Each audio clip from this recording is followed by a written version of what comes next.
Hello, my name is Francesco. I'm a PhD candidate at the University of Glasgow, working in Dr. Bracconi lab.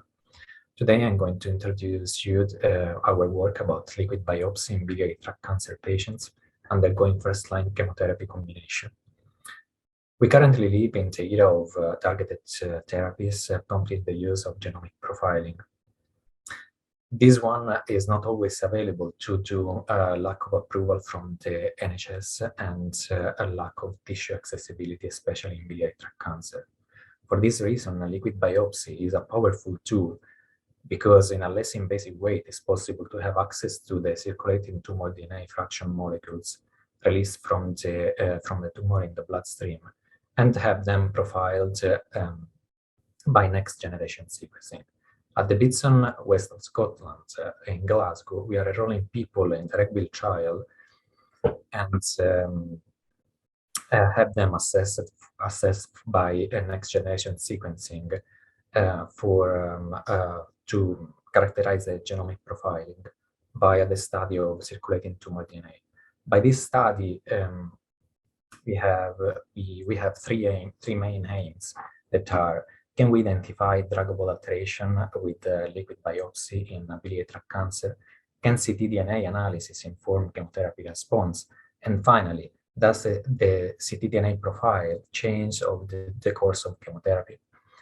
In our cohort of 23 patients, we collected blood at baseline and during the course of chemotherapy and at progressive disease.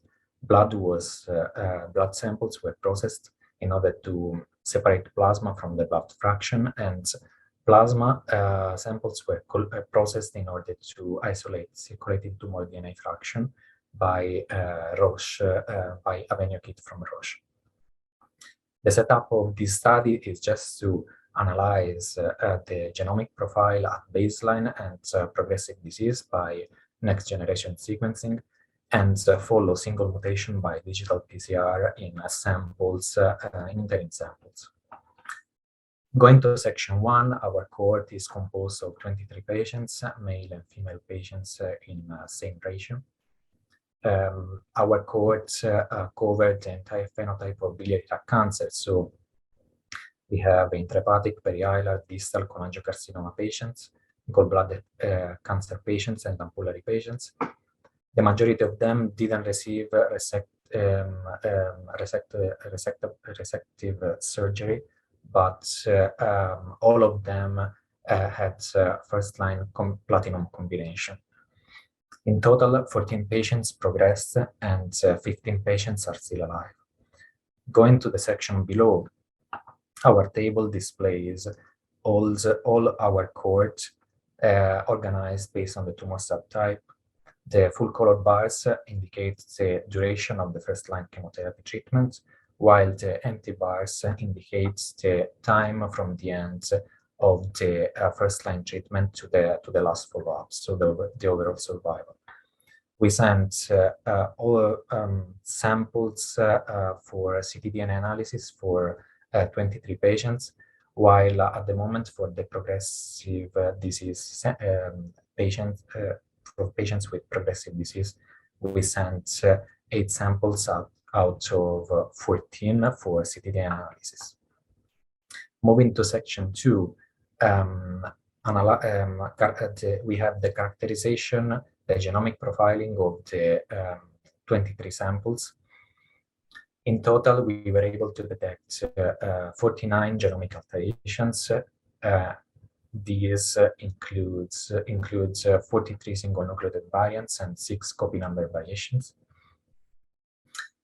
And a median of 2 alterations were detected per patient. And TP53 resulted to be the most mutated gene, and it was found mutated in 56.5% of patients and accounted at 89% of the total single nucleotide variants.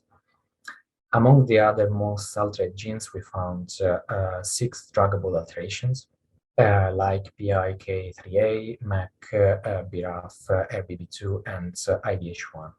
Considering, moving to section 3, the ctDNA concentration, and the dominant variant allele frequency for each patient. We stratified patients, our cohort, according to these two parameters. And we showed that patients with DVAF above 3% and patients with ctDNA concentration above 15 nanogram per milliliter showed worse overall survival. Finally, moving to section 4, where ctDNA profile was available, was possible at progressive disease, we were able to detect de novo occurring mutations, specifically mutations in EGFR and MET as copy number variation and SMAD4 as single nucleotide variants. To conclude, the liquid biopsy in our study represented to be a convenient tool to identify druggable molecular alterations. ctDNA reflects, considering ctDNA concentration and DVAF, we showed that by these two parameters, it is possible to monitor disease during systemic treatment. And also,